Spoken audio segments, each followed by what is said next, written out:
2019 का लोकसभा चुनाव अपने आप में ऐतिहासिक था।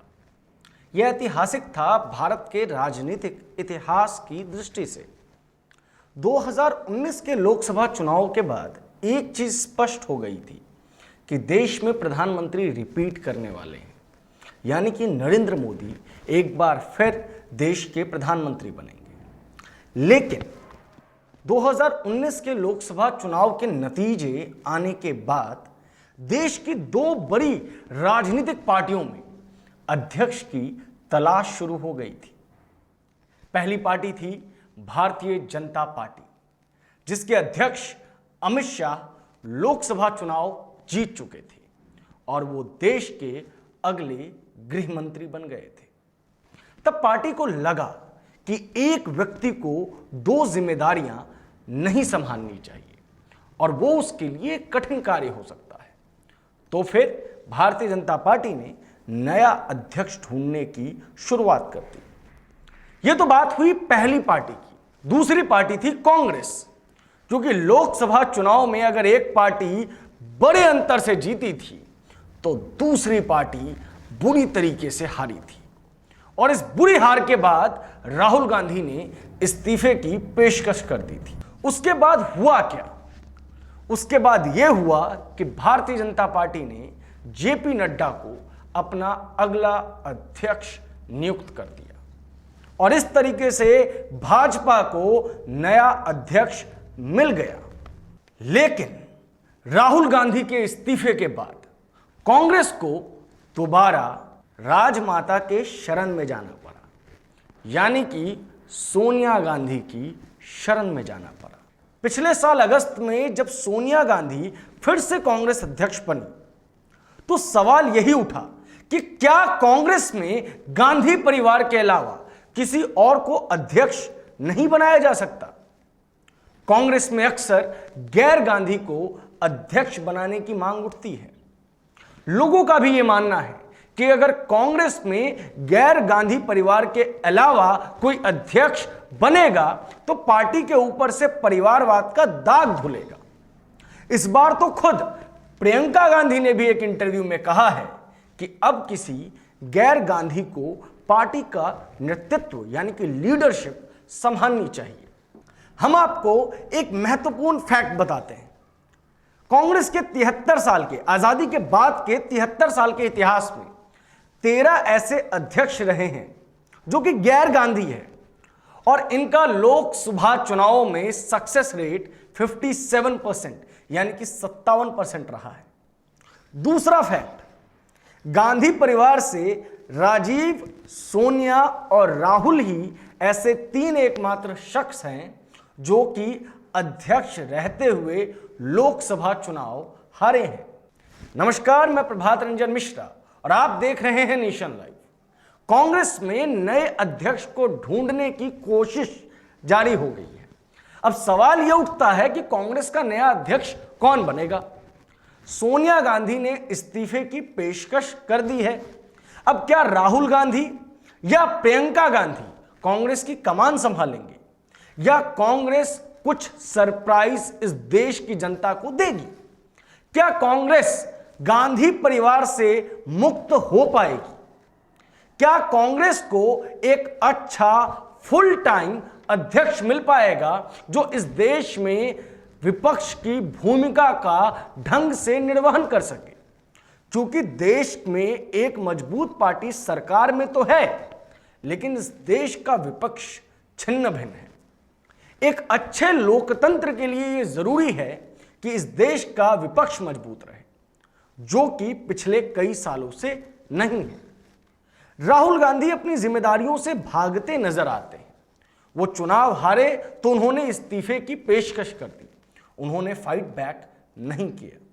जबकि कांग्रेस ने उनकी लीडरशिप में गुजरात में अच्छा परफॉर्म किया था, राजस्थान चुनाव जीते थे, मध्य प्रदेश चुनाव जीते थे, छत्तीसगढ़ में चुनाव जीते थे, लेकिन एक हार ने उनका मनोबल पूरी तरीके से तोड़ दिया। ऐसी क्या वजह रही कि राहुल गांधी ने इस्तीफे की पेशकश कर दी और उसके बाद सोनिया गांधी की शरण में ही वापस कांग्रेस को क्यों जाना पड़ा? क्या कांग्रेस के पास गैर गांधी परिवार का कोई विकल्प नहीं है? अब चूंकि सोनिया गांधी का इंटरिम अध्यक्ष का जो कार्यकाल है वो अपने समापन की ओर है, तो कांग्रेस में नया अध्यक्ष खोजा जाना जरूरी है। आज की इस वीडियो में हम आपको कांग्रेस के आजादी के बाद के पूरे इतिहास से रूबरू कराएंगे। आपको ये पूरी वीडियो देखनी है और आपको पता चलेगा कि कांग्रेस कहां अटक रही है। अब चूंकि नया अध्यक्ष ढूंढा जाना है तो डेमोक्रेसी में कलह अपने आप हो जाती है और इस वक्त कांग्रेस में जमकर कलह हो रही है। इस कारण कांग्रेस मीडिया के न्यूज के सेंटर में है। इस बार जो कलह हुई है इसकी खबर सूत्रों के हवाले से नहीं आई, बल्कि खुद उसके आला नेता अपने बयानों से यही बात साबित कर रहे हैं, जो कि कांग्रेस के लिए चिंता का विषय है। कांग्रेस के वफादार लोग अब बगावत पर उतर आए हैं। पार्टी की सबसे बड़ी संस्था है कांग्रेस वर्किंग कमेटी यानी कि CWC। इसकी सोमवार को जब बैठक शुरू हुई तो सोनिया गांधी ने अंतरिम अध्यक्ष का पद छोड़ने की पेशकश की। वहीं पूर्व अध्यक्ष राहुल गांधी ने सोनिया को भेजी गई नेताओं की चिट्ठी की टाइमिंग पर सवाल उठाया। राहुल का आरोप था कि पार्टी नेताओं ने यह सब भाजपा की मिलीभगत से किया है। भाजपा की मिलीभगत यह बात उनके लिए कही गई जो नेता हैं कपिल सिब्बल, गुलाम नबी आजाद, शशि थरूर जैसे सलीके के। अब बवाल तो होना था। राहुल के इस बयान को बमुश्किल 20 से 25 मिनट नहीं बीते होंगे कि उनका विरोध शुरू हो गया। विरोध करने वालों में सबसे आगे थे राज्यसभा में कांग्रेस का पक्ष रखने वाले गुलाम नबी आजाद और कपिल सिब्बल। दरअसल यह मुद्दा शुरू हुआ 15 दिन पहले। करीब 15 दिन पहले पार्टी के 23 नेताओं ने सोनिया गांधी को चिट्ठी लिखकर कहा था कि भाजपा लगातार आगे बढ़ रही है। पिछले चुनावों में युवाओं ने डटकर नरेंद्र मोदी को वोट दिया। कांग्रेस में लीडरशिप फुल टाइम होनी चाहिए और उसका असर भी दिखना चाहिए। सोनिया गांधी ने अंतरिम अध्यक्ष पद छोड़ने की पेशकश करते हुए कहा कि मुझे रिप्लेस करने की प्रक्रिया शुरू करें। मीडिया रिपोर्ट्स की माने तो पूर्व प्रधानमंत्री मनमोहन सिंह और वरिष्ठ नेता AK एंटनी ने उनसे एक बार फिर पद पर रहने की गुजारिश की। बीते दिनों पार्टी नेतृत्व में बदलाव को लेकर कांग्रेस नेताओं की चिट्ठी पर राहुल गांधी खासा नाराज हैं। उन्होंने कहा कि जब सोनिया गांधी अस्पताल में भर्ती थी उस वक्त पार्टी लीडरशिप को लेकर लेटर क्यों भेजा गया। पार्टी लीडरशिप में बदलाव की मांग का लेटर भाजपा की मिलीभगत से लिखा गया है। भाजपा से मिलीभगत के राहुल के आरोप पर विवाद हो गया। बमुश्किल 20 से 25 मिनट के अंदर ही पूर्व मंत्री कपिल सिब्बल ने ट्वीट किया कि हमने राजस्थान हाईकोर्ट में कांग्रेस पार्टी का केस कामयाबी के साथ लड़ा। बीते 30 साल में कभी भी किसी भी मुद्दे पर भाजपा के पक्ष में बयान नहीं दिया, फिर भी हम भाजपा के साथ मिलीभगत में हैं। थोड़ी ही देर बाद राज्यसभा में विपक्ष के नेता गुलाम नबी आजाद ने कहा कि अगर भाजपा से मिलीभगत होने के राहुल गांधी के आरोप साबित हुए तो मैं इस्तीफा दे दूंगा। अब बवाल पूरी तरीके से मच चुका है तो अध्यक्ष पद पर वापस लौटते हैं। कांग्रेस में इस बार पहली बार इतनी बाहर आके ये विवाद सामने आया है कि अध्यक्ष पद को लेकर अलग अलग राय है। कुछ लोग राहुल के पक्ष में हैं। ये नेता है सलमान खुर्शीद सरीके। सलमान खुर्शीद ने रविवार को कहा कि आंतरिक चुनावों की बजाय सबकी सहमति देखी जानी चाहिए। राहुल को कार्यकर्ताओं का पूरा समर्थन है। पंजाब के मुख्यमंत्री कैप्टन अमरिंदर सिंह ने भी कहा कि फिलहाल गांधी परिवार का ही कोई पार्टी की बागडोर संभाले। छत्तीसगढ़ के मुख्यमंत्री भूपेश बघेल ने भी राहुल गांधी पर भरोसा जताया। तो राजस्थान के मुख्यमंत्री अशोक गहलोत ने कहा कि राहुल को आगे आना चाहिए और पार्टी का नेतृत्व करना चाहिए। कुछ लोग पार्टी के बदलाव के पक्ष में भी हैं, जिनमें गुलाम नबी आजाद, आनंद शर्मा, कपिल सिब्बल, मनीष तिवारी और शशि थरूर समेत 23 नेता हैं, जिन्होंने सोनिया गांधी को पत्र लिखकर पार्टी में बड़े बदलाव पर जोर दिया था। उनका कहना है कि लीडरशिप फुल टाइम होनी चाहिए और प्रभावी भी, जो कि फील्ड में एक्टिव रहे, उसका असर भी दिखे। कांग्रेस वर्किंग कमेटी के चुनाव कराए जाएं, इंस्टीट्यूशनल लीडरशिप मैकेनिज्म तुरंत बने ताकि पार्टी में फिर से जोश भरने के लिए गाइडेंस मिल सके। हालांकि उन्होंने यह कहीं नहीं लिखा कि कांग्रेस अध्यक्ष गैर गांधी परिवार से हो, यानी कि अभी भी पूर्ण रूप से बगावत सामने नहीं आई है। अभी भी कांग्रेस के लोग गांधी परिवार को ही अपना अध्यक्ष मानते हैं और मानते रहना चाहते हैं। ये कांग्रेस की एक बहुत बड़ी समस्या है कि वो कहीं भी नए लीडरशिप को डेवलप नहीं होने देती। ये कांग्रेस फेस सेंट्रिक कांग्रेस बन जाती है जिसका कोई कैडर नहीं होता और चुनाव में उसे मुंह की खानी पड़ती है। अब नजर डालते हैं कांग्रेस पार्टी के इतिहास पर। 1885 में बनी कांग्रेस पार्टी के अब तक 88 अध्यक्ष रह चुके हैं। इनमें से 18 अध्यक्ष आजादी के बाद बने। आजादी के बाद इन 73 सालों में 38 साल नेहरू गांधी परिवार ही पार्टी का अध्यक्ष रहा, जबकि 35 साल गैर नेहरू गांधी परिवार ने कांग्रेस की कमान संभाली। आजादी के बाद 1951 से 1994 तक जवाहरलाल नेहरू अध्यक्ष रहे। उनके बाद 1959 से इंदिरा गांधी अध्यक्ष बनी। फिर 1978 से 1984 तक इंदिरा गांधी दोबारा अध्यक्ष बनी। इंदिरा गांधी की मौत के बाद 1985 से 1991 तक राजीव गांधी अध्यक्ष रहे। राजीव गांधी के मौत के 7 साल बाद 1998 में सोनिया गांधी अध्यक्ष बनी, जो 2017 तक इस पद पर बनी रही। उसके बाद राहुल गांधी ने इस्तीफा दिया और अगस्त 2019 में सोनिया गांधी ने दोबारा अध्यक्ष की कमान संभाली। राहुल गांधी दिसंबर 2017 से अगस्त 2019 तक अध्यक्ष रहे।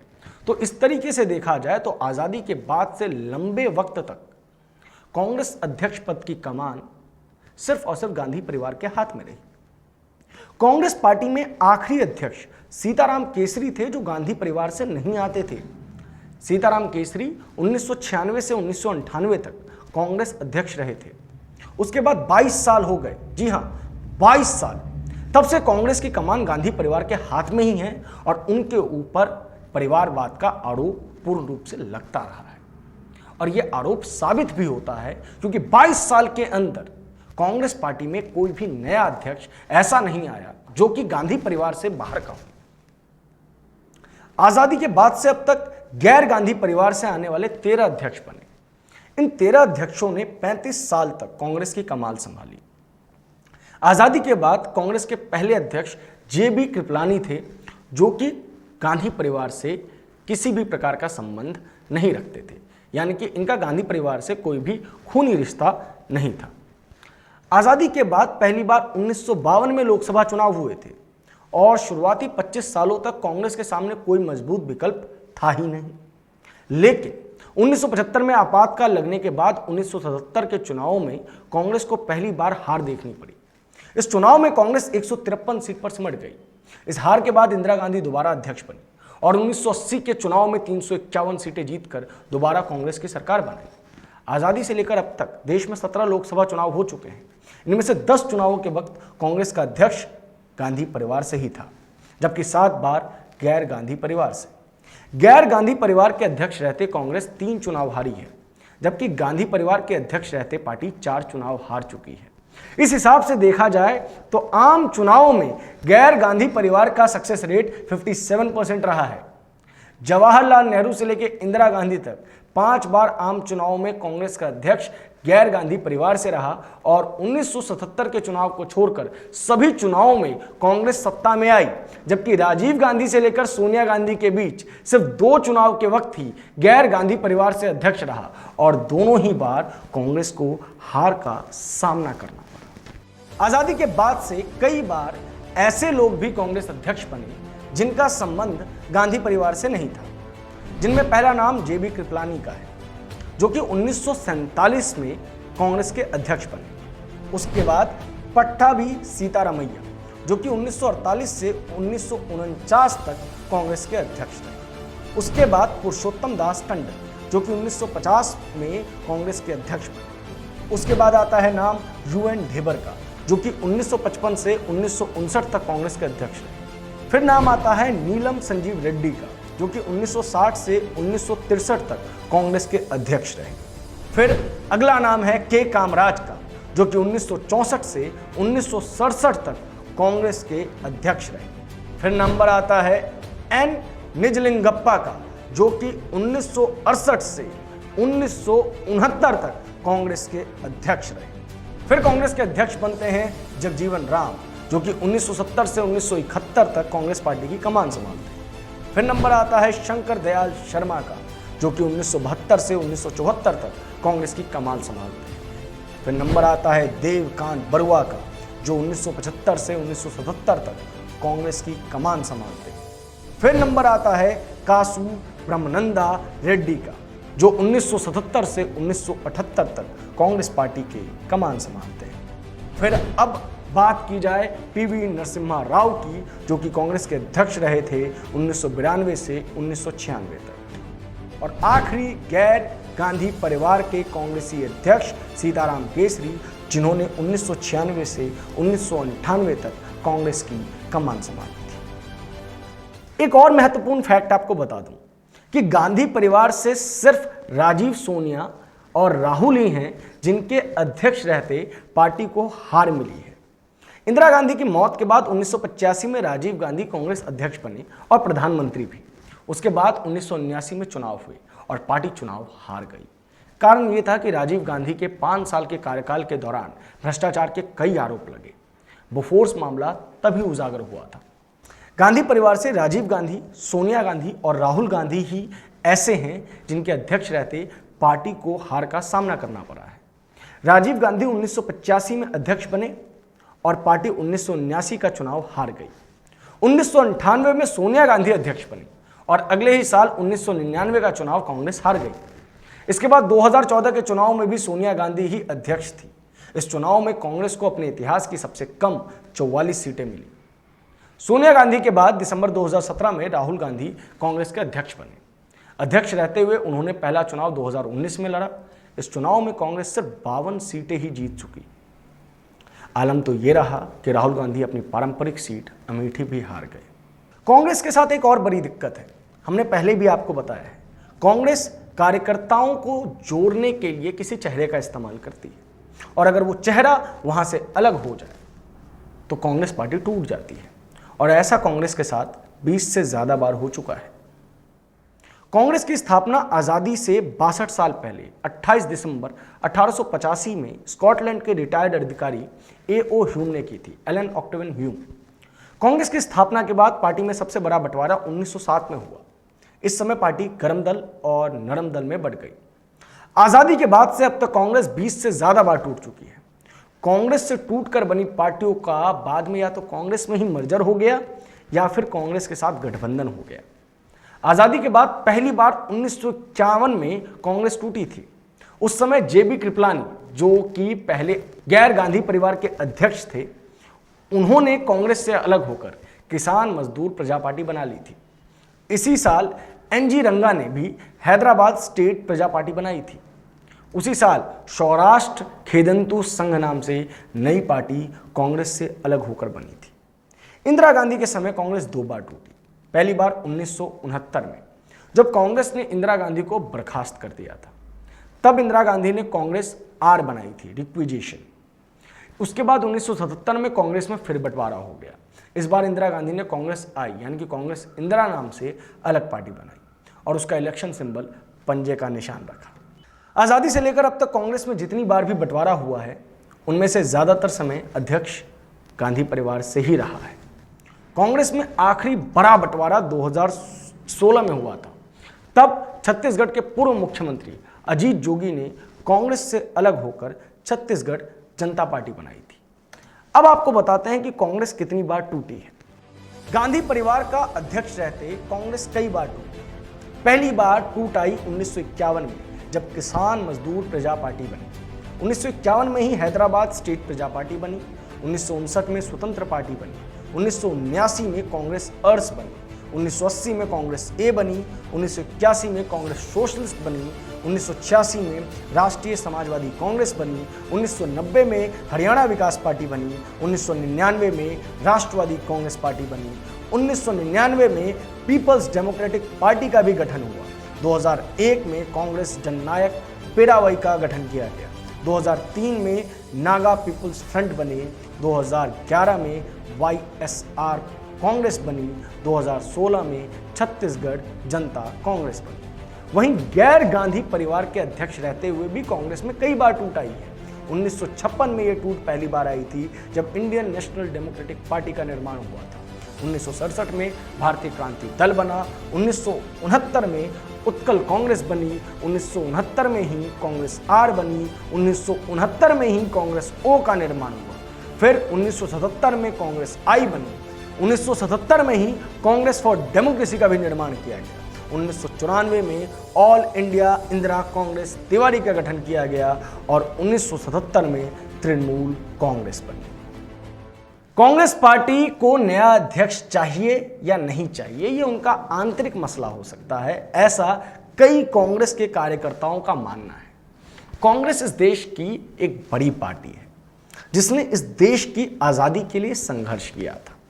ये दलील आप कई बार सुन चुके हैं। अगर मोटा मोटा आंकड़ा सेट किया जाए तो आज़ादी से पहले कांग्रेस का संघर्ष आज़ादी के लिए 60 वर्ष का था और आज़ादी के बाद कांग्रेस ने 60 वर्ष तक इस देश पे राज भी किया।